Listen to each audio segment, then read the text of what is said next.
It's Saturday, November 5th, and I was going to go to the SBRA races to see the vintage cars race at Coda. But I have a feeling that they don't run vintage race cars in the rain. So I'm going to work on the Jag today, and Blaze comes home from BlizzCon in LA tomorrow, so I'll have to go get him. So I may see if I can go to the races tomorrow since the track's close to the airport.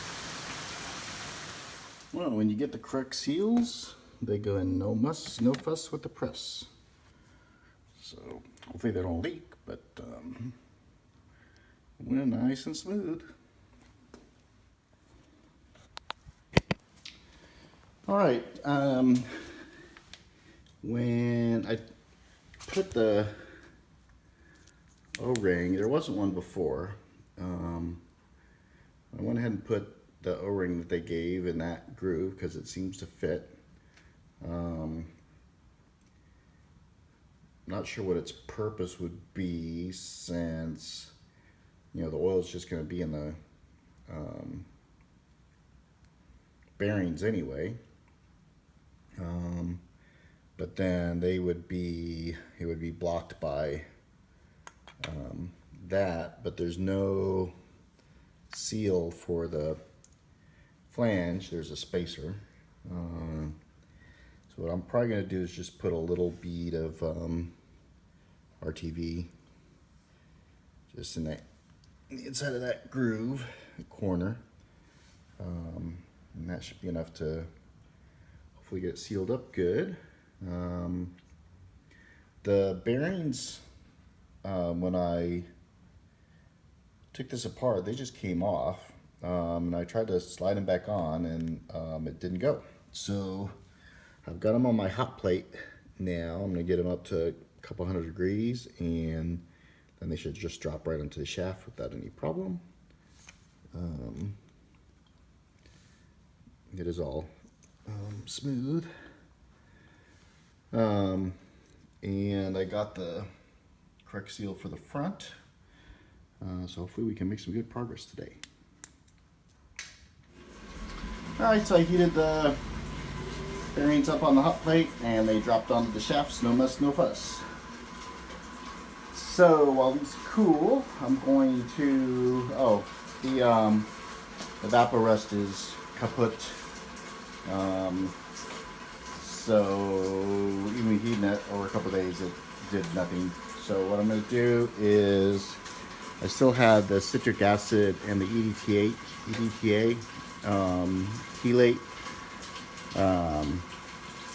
So that, in my experiment, that worked as well as evaporust, and that on body panels when sprayed, it made more of a mess than anything else, just like the evaporust. So, but in the dipping it should be fine. So we're going to switch over to that here shortly. All right, so I'm going to put in the new seal. I believe it goes in this way. That way the spring's on the inside. This is the new style that's made out of rubber with a spring like a modern seal, where the old one was a piece of leather. And let's face it, dead animals belong inside the cabin with you instead of trying to keep fluids in. So this should be much better. There is a little gasket that goes in there to seal the seal. So I'm going to put a little bit of the LSD specific Permatex on that, put it in, and then we'll tap in the seal. Sorry, Mom called. So I decided to change my tact because this gasket really doesn't fit over the new seal. Might have worked with the old one because it doesn't have that inner flange. Doesn't have the inner flange. So this would have gone like that, but it won't go like that. So what I'm going to do is just run a little thin bead of the Permatex around the outside, and it should sit right in there, which I've already wiped out with brake cleaner. So Should be good. All right, seal's in, and I put some assembly lube where the seal will ride on the output shaft, and then I put the most nasty substance on the earth.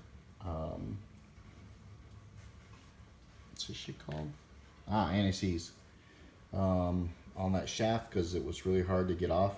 I don't know if that's because the splines are boogered up or what, but is a pain. So that's what I did. So now I'm going to put the input shaft on and hope for the best. All right, I got it back. It's my dot and the dot on the output shaft are marked up or matched up. I might put these bolts in the hole and use that with the crowbar so I can tighten it. There's no forward and back play. Some clanking when you move it back and forth, but I don't know if that's normal. I will assume it is. And so now we'll go ahead and put the output shafts on. All right, the half shafts are all in.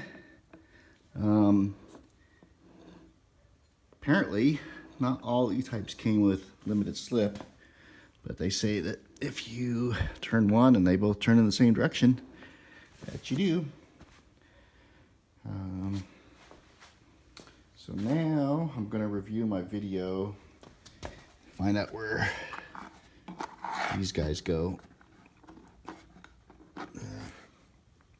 They go on these back screws, but I don't know which one goes where. So we'll do that, and then I will probably look at breaking down the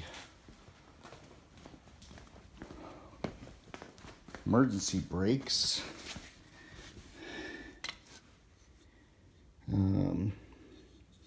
Because I think that they can come apart some more. I think that that little clip is kind of the magic. But we'll see, because there's like a pawl and stuff for auto adjusting. And then I have the hardware, shiny gold. These were, well, at least one of these was bent. So I got two new ones, and then the little tab locks. I'll probably quit. It's only like 76, but it is muggy. It's like died and gone to Houston. Actually, I changed my mind. It's awful. I'm done with messing with the differential grease, which stinks. And so I think I'm going to take a shower. But I think this is in good shape. I need to torque down these bolts and these guys here in the back, which are just snugged up so that the sealant didn't all leak out or get squeezed out. And taking the brakes, the emergency brakes part would probably be okay, but I'd want to paint them, and I can't paint when it's this humid, so I won't. So we'll see what happens tomorrow.